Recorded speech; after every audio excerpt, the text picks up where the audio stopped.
L'impression 3D à l'atelier, on est parti. Bonjour les amis, dans cette nouvelle vidéo, nous allons voir ensemble un exemple de besoin auquel peut répondre une imprimante 3D dans un atelier. Dans mon dernier épisode, si tu ne l'as pas vu, je te mets une petite fiche juste là. J'ai réalisé la méthode Lichtenberg sur de la DOS.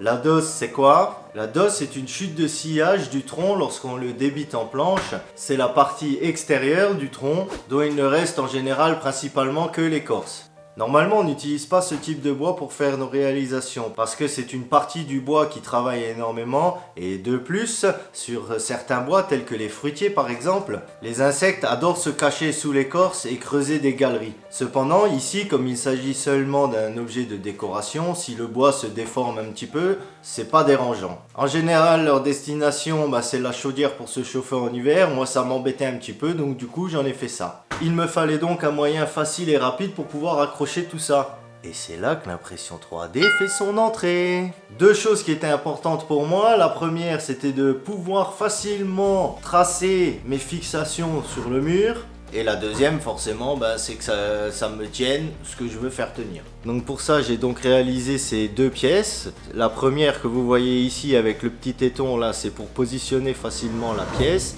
Et l'autre avec le trou, c'est pour la maintenir, la mettre en position quoi. Allez, je vous montre tout ça en image. Déjà dans un premier temps, on va tracer, j'espère que vous voyez bien. Bon, moi je l'ai déjà fait en dehors de la caméra parce que sinon c'est chiant quand je filme à le faire en même temps. Donc je me suis tracé mes points, les deux trous là, et je me suis fait un trou ici au milieu, à peu près entre l'axe là et ici au milieu de mon trou. Ok.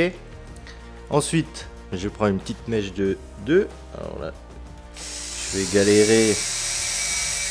Et ensuite, je fais un gros trou avec un diamètre 15.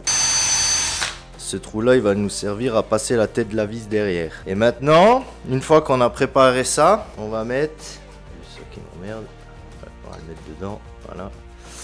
On va mettre celui avec le petit téton. Pouvoir en fait faire notre repère sur le mur. Vous allez voir tout simplement. Donc j'installe ça sur la grande et je vous reprends après. Donc voilà la planche et avec les petits tétons dessus.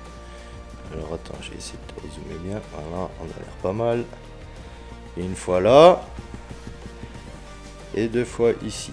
Et c'est parti, on va se positionner à peu près. On va mettre un petit coup de pression, histoire de faire une marque sur le placo. Je vais considérer que je suis pas mal.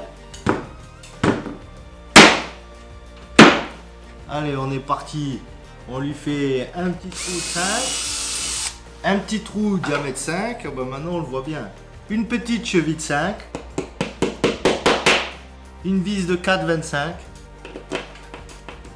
Tu fais pareil avec l'autre trou. Une fois qu'on a fait ça, on peut remplacer notre pièce par celle avec les trous.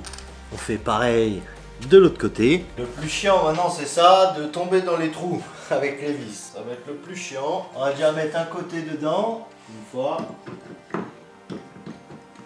et deux fois.